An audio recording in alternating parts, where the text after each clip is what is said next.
Boa tarde. Opa, o público está quente, hein, Bernardo? Queria convidar aqui ao palco Fernando Malheiros, da Colab Edu. Eu tive a honra e o privilégio de ser convidado pelo evento para entrevistar uma pessoa que eu acho que é de extrema importância para a educação à distância do país. Tive o prazer de conhecê-lo há algum tempo atrás, numa visita à Uniaselv, ele que é um dos criadores, ele estava dos primórdios da Uniaselv como professor, administrador, mestre em engenharia de produção, gestor de polos, como todos aqui, e hoje presidente da AB Polos. Bernardo, dá um pulo aqui no palco, vamos bater um papo. Vamos bater um papo sobre EAD, dos primórdios ao futuro.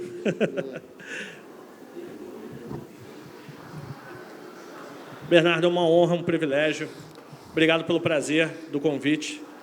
E eu queria trazer lá do início, 2005, como nasce a EAD, qual a função da EAD e como isso veio andando no decorrer do tempo. Bom, boa tarde a todos. Vamos conversar um pouquinho aí sobre educação à distância, talvez um pouquinho no contraponto de algumas coisas que vocês já estão ouvindo aí no próprio evento.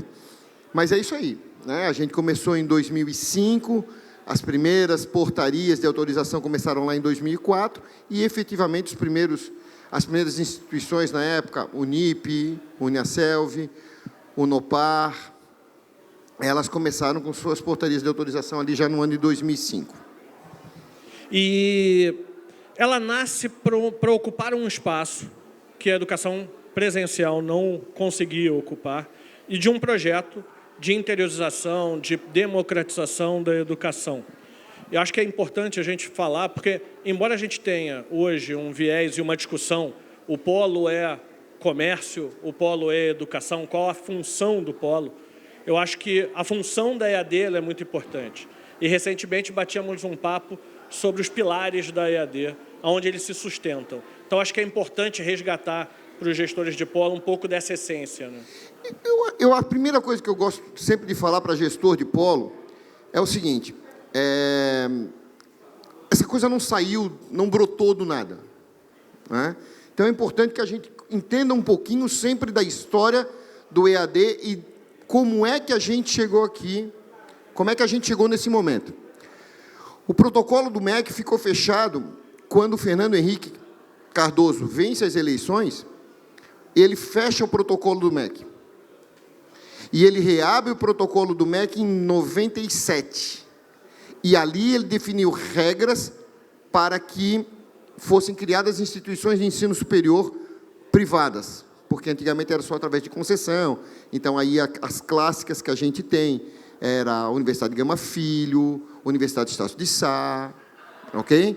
Que eram concessões que tinham, basicamente, fruto concedidas, né? Vamos falar concessões concedidas no regime militar. Depois disso... E sacramentadas na Constituição de 88. Exatamente. Então, depois disso, o Fernando Henrique fecha o protocolo do MEC, reabre em 97. E ali começa, então, a expansão do ensino superior privado no Brasil. E ali você tem uma estilingada, literalmente, na educação superior privada. Se criam várias instituições, e aí você tem um grande boom, a primeira grande onda do ensino superior privado, a qual nossa querida Cris fez parte com a Exuca ali em Criciúma, né? Ombreando lá com o Everaldo, com aquela turma toda, a consolidação dos principais, hoje, já centro universitário, né? Buscando, né? Eu acho que ainda está buscando se transformar em centro universitário. Então, vejam que aí a gente chega e esse modelo da presencialidade começa a apresentar alguns, não vou dizer alguns sinais de desgaste, mas já começa a ter alguma dificuldade, e aí essas instituições, então, começam a buscar a educação à distância a partir de 2003, 2004, conseguindo as primeiras portarias ali em 2005, e aí ainda no sistema de telepresencialidade, aqueles modelos mais antigos, ainda etc. muito de transmissão por via satélite, muito etc. por via transmissão por via satélite. A Uniaselv entra em finalzinho de 2005, sendo o primeiro edital 2006, com a modalidade do semipresencial, livro em casa, etc., etc. E aí a gente tem, então, a grande... Ali a gente já tem uma grande expansão do ensino superior à distância no país até 2017. Né? Então, nesse primeiro momento, é importante para os donos de polo perceberem qual é o perfil. Quer o perfil de 2005 até 2017. Era pessoas com vínculo na educação, era um professor, era um ex-professor, era um secretário de educação, era uma pessoa que tinha ligação com a instituição de ensino superior, deixou de ocupar um cargo na instituição de ensino superior e foi empreender com polos de educação à distância. Então, esse foi o primeiro grupo de empreendedores educacionais que comandaram a abertura de polos de educação à distância no país, praticamente até 2017. E muito derivados de uma característica dos mantenedores e fundadores institucionais também, com um fulcro muito forte no academicismo. Sem dúvida nenhuma, sem dúvida nenhuma. Era um mercado completamente diferente, tinha uma demanda reprimida alta, o processo de ingresso, tudo era muito mais simplificado. Então, você tinha um perfil bem diferente e, digamos assim, como era um perfil? Esse empreendedor educacional, ele tinha um vínculo maior, uma história, uma ligação maior com as instituições de ensino, ele também tinha uma ligação maior com a questão da parte pedagógica. E uma questão que eu acho que começa nesse período a crescer é a ascensão de uma classe C e D ao consumo, e aí, consequentemente, uma perspectiva, porque lá atrás, não sejamos hipócritas, a educação era para a nata da sociedade. Não se pretendia que todos tivessem acesso à educação. E aí, com a democratização do consumo, você começa a ter também uma democratização da educação e um acesso da classe C e D à educação, e aí percebe-se que muitas vezes o ticket era um inibidor, o deslocamento era um inibidor. Lembro da Estácio, com os multicamp, levando o ponto de educação ao campus, ao emprego ou à residência, para que o acesso à educação fosse maior, e aí começa a nascer esse viés da educação à distância como um processo de acessibilidade à educação superior. Sem dúvida nenhuma, quer dizer, a gente, quando tem o movimento de criação de polos de educação à distância, você começa a capilarizar o ensino. E aí você começa a proliferar a existência de polos e, com certeza, você começa a qualificar a mão de obra. Aí os municípios que tinham interesse na instalação do polo de educação à distância, se tornou estratégico. Ok? Vejam bem, aqui no nosso estado de Santa Catarina, a gente tem a UDESC. Ela foi criada como Universidade para o Desenvolvimento do Estado de Santa Catarina. Qual foi a estratégia dela? Multicamp. Campus em Florianópolis, campus em Joinville, campus em Lages. 70 anos, acredito, 70, 75 anos depois, talvez 60, porque a ESAG fez 60 anos agora, né? É de se supor que, graças ao EAD, esse modelo já deixou de ser tão efetivo, né? Por quê? Porque hoje, graças à educação à distância, você tem uma cobertura muito grande.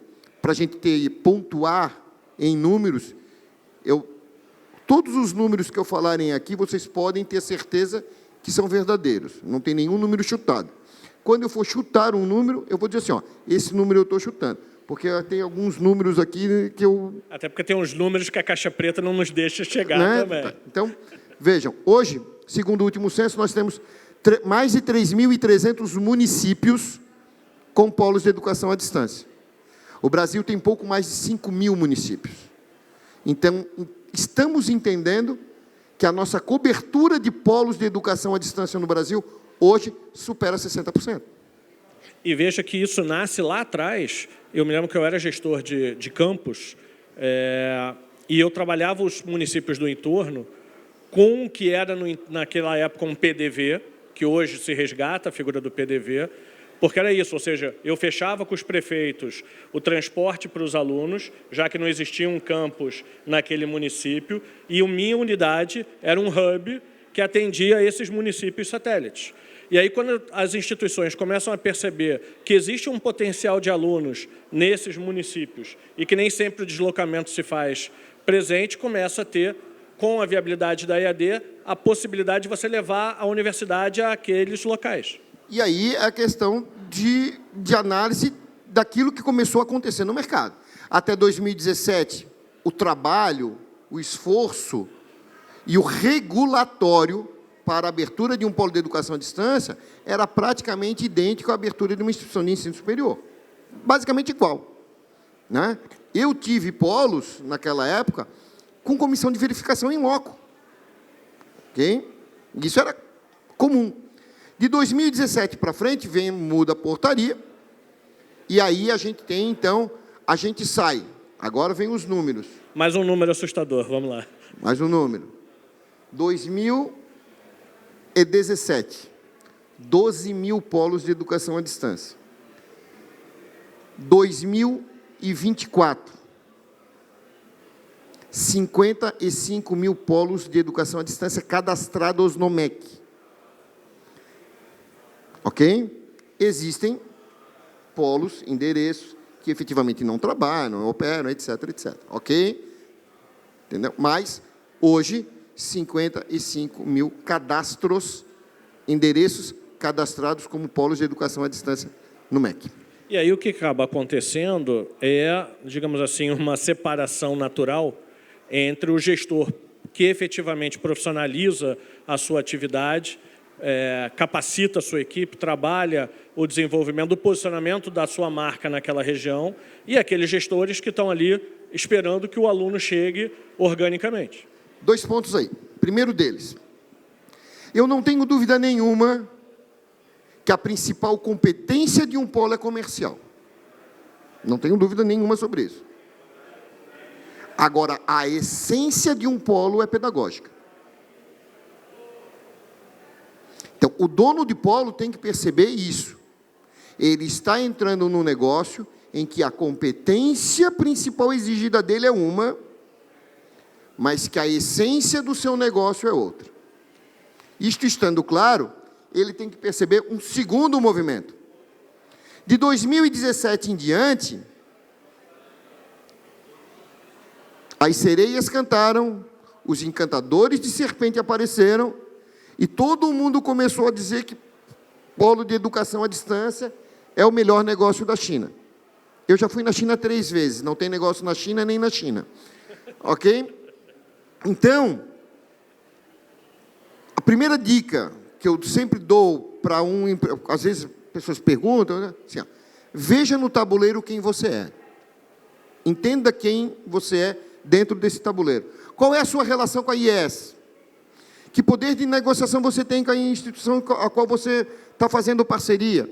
Entendeu? Então, é importante. Como você está se desenvolvendo? Você entrou no oba-oba e agora está aí preocupado porque está com 5, 6 polos, não está performando, está desesperado, e aí está correndo atrás de coach, está correndo atrás de... Cara, para pensar, velho. Eu acho que tem uma ideia que a gente não pode perder, de que esse é um serviço que é prestado por 2 a 4 anos, às vezes 5. É um serviço que é renovado o seu contrato a cada 6 meses. Sim. E que o seu cliente, que a gente já admite tratar como cliente, toma o seu serviço todo dia. Exatamente. Então, tem características do negócio que são completamente diferentes da padaria, da revenda de automóvel, da loja de carro.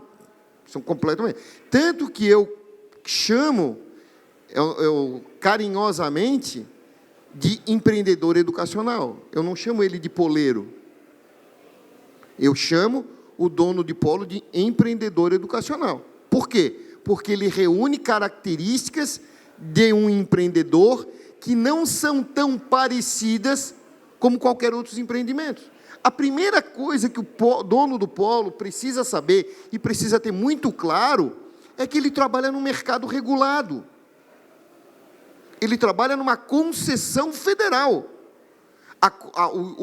A federação, né, no caso o Brasil, ele concedeu o direito de educação a uma instituição de ensino que fez uma parceria com você. para que se entenda a Constituição Federal, que diz que educação é um dever do Estado e é concedido ao ente privado oferecer esse serviço sob regulação e fiscalização. Então, você trabalha num ambiente regulado. Você não faz o que você quer. Ponto. E se você trabalha num ambiente regulado, você, mais do que ninguém, tem que ficar atento às nuances e perspectivas que vão se apresentar dentro do seu negócio, porque vão ser fundamentais para a tua sobrevivência. Entra um governo, e aí, como é um ambiente regulado, um negócio regulado, pode ter um governo que seja um pouco mais flexível e outro um pouco menos flexível, e isso vai impactar o teu negócio, e você tem que estar atento a isso. Eu acho que nesse cenário de futuro, que é importante que a gente traga aqui para o debate, eu acho que tem dois movimentos. Eu acho que a gente pode começar pelo regulatório, mas a gente não pode deixar também um movimento de mercado de lado. Ou seja, pensando no aspecto regulatório, hoje há uma discussão muito grande no como vai se tratar o ensino à distância, principalmente sobre o aspecto da educação, mas também sobre o aspecto da saúde, das engenharias, com requisitos de estrutura física para que os polos ofereçam esses cursos. A gente está às margens, né, da criação do novo marco regulatório do EAD. Então, o que é que a gente já tem de senso, né, de movimentação em relação a isso? Indiscutivelmente, vai haver um freio. Okay? Essa expansão desenfreada, ou querem utilizar qualquer outro adjetivo, pós-2017 e ao momento que a gente chegou, ela vai tomar um freio. Isso aí, não sou eu que estou dizendo. O que é que se espera em relação a isso? Aumento de presencialidade. As licenciaturas já foram. Essas já estão com novas diretrizes. Perfeito?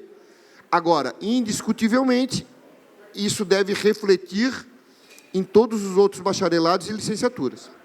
Né? Principalmente naqueles que têm prática obrigatória na sua formação. Principalmente nos que têm prática obrigatória. Então, e isso vai afetar não só a questão da modalidade de ensino, e aí o dono do polo, esse empreendedor educacional, ele tem que monitorar. O que é que eu estou, como é que é o meu modelo? Qual o modelo que eu trabalho? Qual a quantidade de alunos que eu tenho de engenharia, de cursos de saúde, etc., dentro da minha base de alunos? Por exemplo, nós estávamos conversando ali, né? Ela tem 22 polos, né? 22, né? Tem 22 polos de educação à distância. Quantos deles se adequam a uma nova estrutura para a oferta de cursos que exigirão laboratório? Tem que estar monitorando, tem que estar pensando, tem que estar vendo, tem que estar de olho nisso. E, principalmente, quantas praças são capazes de absorver... De absorver essa demanda.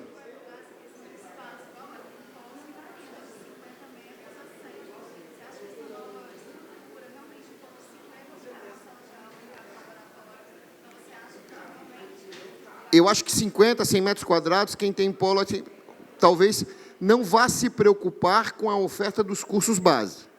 Agora, cursos na área de saúde, os cursos na área de engenharia, eu acho que esses cursos, efetivamente, vão demandar algum tipo de estrutura maior, né? Ou centralizar isso em algum polo hub, alguma coisa do gênero, ou então, isso vai depender muito de como essas instituições... A gente também tem que entender que muito se cria, né? Na frente do obstáculo, existe muita criatividade. Então, talvez seja flexibilizado e criado algumas alternativas em termos de modalidade de mexer no próprio projeto pedagógico que contemple essas questões de regulatório, e hoje você já tem muita possibilidade. Você tem muita tecnologia que te muita oferece tecnologia simulações, que tu vai etc. colocar na ponta e vai ser bastante acessível. Mas, gente, dentro do ambiente regulado que a gente vive, esse novo marco regulatório sinaliza com mais presencialidade, prova no polo, prova no polo, entendeu? E isso já é... 100% das provas online já era uma discussão legal, era um nuance, né? Uma sombra da lei, que o pessoal ficou conversando sobre isso. Então, essas questões, a gente entende que elas serão muito bem clarificadas nesse marco regulatório. Dizer assim, ó, isso pode, isso pode, isso pode, isso pode, isso pode, isso não pode, isso não pode, isso não pode, isso não pode. Para que todos saibam, existe uma comissão montada que vem discutindo esses aspectos e os impactos dessa mudança na educação. Há quem defenda que as mudanças, principalmente na obrigatoriedade de aulas presenciais em polos, ferem os princípios, os pilares tradicionais da educação à distância e vão impactar nessa interiorização da educação. Mas, por outro lado, por exemplo, nós da Colab Edu, que rodamos o país visitando e assessorando instituições de ensino e gestores de polo, quantas vezes eu já não me deparei com um polo em padaria, com um polo em mecânica, cujo endereço foi aberto tão somente para a instituição dizer que tinha X, Y, Z polos. Então, sim, há necessidade de um freio de arrumação, há necessidade de que a gente volte ao que tu falastes, que é esse centro de que é a educação, que a gente trabalha, mas a gente também tem que analisar qual o impacto que isso vai gerar no levar a educação para cidades de poucos habitantes, onde você não vai encontrar mestres e doutores para colocar dentro de sala de aula para dar aula. Então, como isso será financiado pelo Estado, ou subsidiado pelo Estado, ou flexibilizado pelo Estado, para um processo de transformação, para que a gente não tenha uma ruptura importante na educação brasileira. A gente tem, eu não tenho dúvida nenhuma que a gente vai avançar nessas questões, que são questões ainda que estão, de certo ponto, embrionárias, mas essa questão, por exemplo, o MEC entende que a presencialidade não vai ser, por exemplo, um tutor online não está presencial. Essa é uma discussão problemática.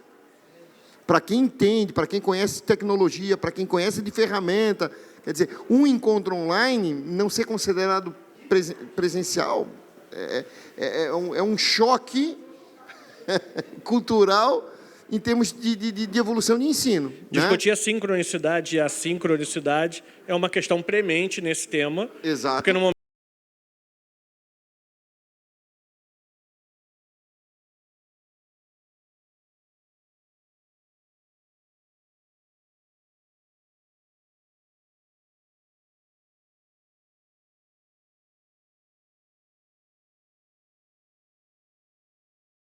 eu acho que a gente chega. Eu acho que a gente vai chegar numa construção mais acessível em relação a isso.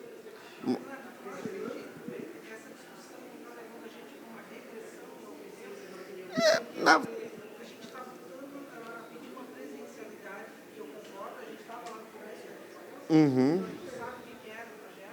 Mas a gente já avançou tecnologicamente imensamente, né? E ainda estou tirando desse balde as instituições que não são instituições, né? Aquelas que realmente não estão dando a educação com a seriedade que precisa. E certo que eu olho isso hoje como uma pessoa que já está um tempo também no mercado, que a gente está regredindo em algumas falas, né? Eu entendo isso. A gente pode ter até esse sentimento de há um manifesto da ABED, né, a respeito disso. A própria ABED se manifestou em relação a isso, regredindo em alguns pontos. Mas a gente, e eu não estou aqui defendendo ninguém, longe disso, mas a gente tem que entender que, assim, a gente perdeu alguns parâmetros, entendeu? E aí, às vezes, buscar isso... Assim, eu ouvi uma frase, e ela tem me pautado muito, assim, a gente trabalha num ambiente regulado e as instituições precisam aprender com a liberdade que lhes é dada. E eu acho que isso é muito, muito profundo. Entendeu? A questão da autorregulação num país como o nosso... Não dá. Então, uma a gente, heresia. por exemplo, Né? então, eu acho, aqui, né, ontem eu ouvi a expressão das baleias, né, as 5 grandes, as 6 grandes, elas dominam 60% do mercado, 65% do mercado. Não tem como eles fazerem, sabe, uma coisa desvinculada da qualidade.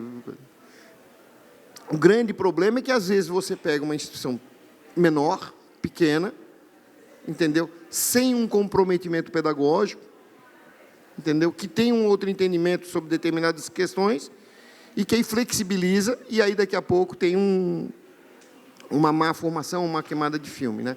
Apesar de que, se a gente for analisar no resultado de ENAD, quando você pega, e que é o grande puxado pelas grandes, você não tem uma diferença efetivamente sensível entre aluno presencial e aluno EAD. Alguma coisa que você possa dizer o seguinte: olha, isso aqui é gritante, essa diferença é gritante. Tem ali pequenas nuances, um vai melhor aqui, outro vai ali, quer dizer, na média, assim, quando tu passa o risco, vai embora, entendeu? Então, eu acho que isso é relevante. Para o dono de polo, para o empreendedor educacional, qual o grande insight que eu deixo? E que é a posição da ABPolos, inclusive, que a gente está entregando as nossas contribuições para o marco regulatório, já na próxima semana, lá em Brasília, para o professor Daniel. É que ele tem que ficar atento na discussão. Ele tem que ficar monitorando isso. E como isso impacta no negócio dele. Ela tem 22 polos. Baixaram uma presencialidade de negócio. Pô, eu seguro isso? Eu seguro bem? Está tranquilo? Não. Vou ter que encolher. Não, vou ampliar. Não, para mim está ruim. Não, entendeu? O empreendedor educacional, mais do que nunca, ele tem que estar sensível, permeável a entender o mercado que ele tem, que ele está. Por quê? Porque aquela tranquilidade pré-17 não existe mais. Aquilo é irreal. E chega um momento que não cabe discutir se é justo, injusto, correto. Não, é regulatório. Está posto. Temos que nos adequar. E aí é isso, quer dizer, principalmente os grandes gestores, os gestores multipolos, que têm uma posição de negociação junto às suas respectivas marcas, é se aproximar e entender de que forma a instituição vai se posicionar com relação a isso e se adequar, e você, como empreendedor, precisará investir para se adequar a essa realidade. Se você é um dono de polo e você está investindo nesse negócio, você quer crescer nesse negócio, você tem que entender os movimentos do mercado, entendeu? Então, a gente passou, até 2017, ser dono de polo era muito tranquilo. Muito tranquilo. A gente errava, a gente fazia lambança e a gente praticamente não pagava por isso. Ok? A gente negociava com a instituição, era tranquilo, entendeu? Era um mar de rosas. Era um mar de rosas. Depois as coisas foram apertando. Vocês acham que a gente gerenciava a meta? Captação? Até 2017? Nada. A gente abria a boca, assim, olha, tenho EAD, estou botando aluno para dentro. Cara, tu matriculava. Eu abria 4 turmas de pedagogia no centro de Florianópolis, 4, com 50 alunos cada uma. Podia errar, a gente errava, não tinha problema. E gente, não, isso aí é todo o mercado em crescimento, todo o mercado de expansão é assim. Todo o mercado de expansão é assim. E eu acho que tem um outro ponto, e a gente vai ter que ser bem sucinto por causa do tempo, para não tomarmos ali um cartão amarelo da organização, que são os movimentos de mercado. Quer dizer, muito está se discutindo fusões de algumas dessas baleias. Isso já aconteceu no passado. Aliás, quem é Uniaselv viveu isso na pele, quem é Estácio viveu isso várias vezes nas aquisições que a Estácio fez. Ou seja, esse é um outro movimento que está acontecendo novamente e que a gente tem que estar atento. E acho que você tem um case para contar sobre isso. Tem uma brincadeira, mas é o seguinte, a gente tem que... Você está trabalhando no ensino superior, a gente brinca lá na Uniaselv, a cada 4 anos a gente muda dono, né? Então, de vez em quando troca o dono, né? Eu estou lá desde a época da família. No dia 22 de fevereiro de 99, 11 professores entraram em sala, eu era um dos 11. Entendeu? Então, quer dizer, eu conheço, a gente acompanha, entendeu? Então, todas essas mudanças, você tem que ver como é que vai acontecer, como é que vai virar para o seu lado. E aqui vem um exemplo que ele falou do case. A primeira vez que a Uniaselv foi vendida, ela foi vendida da família para o Grupo Croton. Né? Eu estava em Santiago do Chile e estava descendo para Vinha del Mar de carro. E tem um cassino em Vinha del Mar. E eu botei $50 no bolso para brincar no cassino. Porque quando a gente vai no cassino, a gente bota o dinheiro que a gente vai jogar no bolso. E é só aquilo ali. Ok? Se ganhar, vai para... Senão, só pode gastar aquilo ali. Quando eu estava descendo, um amigo meu me toca o telefone. Bernardo, assim, fala, Anselmo. Fala, Anselmo. Cara, venderam a Uniaselv? Eu assim, não sei. Eu estou viajando, estou fora. Ele assim, não, eu li na Exame. Eu assim, cara, se tu leu na Exame e está desligando para mim, cara, obrigado pela confiança, né? Pô, tu leu na Exame e está perguntando para mim? Pô, obrigado pela confiança. Não, cara, saiu anunciado, tal. Não, valeu, vou confirmar aqui, tal. Desliguei o telefone, toquei o telefone para a minha líder do polo, na época, que era a Aline, e disse, Aline, a gente foi vendido, ver uma comunicação agora, assim. Eu disse, beleza. Fomos vendidos para a Croton, eles são donos da Unopar. Então, liga, descobre para mim quantos alunos tem na Unopar. Na sua praça. Que era a minha praça. E eu peguei os $50 e botei em cima do painel do carro. De acordo com a resposta dela, aqueles $50 ou voltavam para o bolso do cassino, ou voltavam para a carteira, e a gente já ia fazer a volta no carro também, nem para Vinha del Mar a gente ia, né, voltar. E ela assim, não tem problema, eu tenho a minha parente trabalha lá, eu vou ligar para ela. E aí ela deu menos de 10 minutos, o carro parado no acostamento. Ela toca o telefone para mim assim, Bernardo, eles têm 180 alunos. Aí eu assim, valeu, beleza. Peguei os $50, botei de novo, falei assim, ó, vamos para Vinha del Mar e vamos passar no cassino. Eu tinha 1.800. Então, numa fusão, se eles unissem as marcas, se alguém tivesse que comer alguém, se alguém tivesse que virar dono de alguém, era nós que ia ser o nosso polo que ia comandar o outro, não o outro comandar esse. Entendeu? Então, agora, Uniaselv vai ser vendida para a Edux. Que movimento. O CAD vai aprovar? Quais as sanções? Quanto tempo você vai ficar sem capital na sua praça? Qual o share de mercado que vai refletir naquilo ali? Conselho? Não pensa muito nisso, não. Começa a botar aluno para dentro. Continua botando aluno para dentro, continua te preocupando. Cara, se a gente for preocupar muito com isso, a gente não dorme mais, sabe? Então, deixa assim.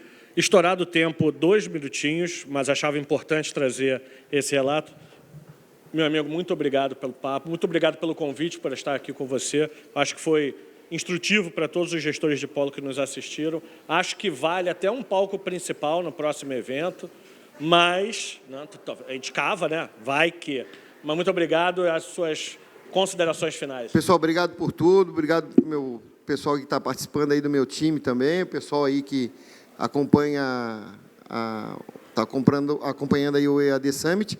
E para quem é dono de polo aí, que quiser conhecer um pouco mais da AB Polos, que é a Associação Brasileira de Polos, é uma associação que está indo em formação, está embrionária, mas a gente também, como tudo no EAD, a gente está querendo dar essa estilingada forte também. É isso, obrigado, pessoal, um abraço, palmas.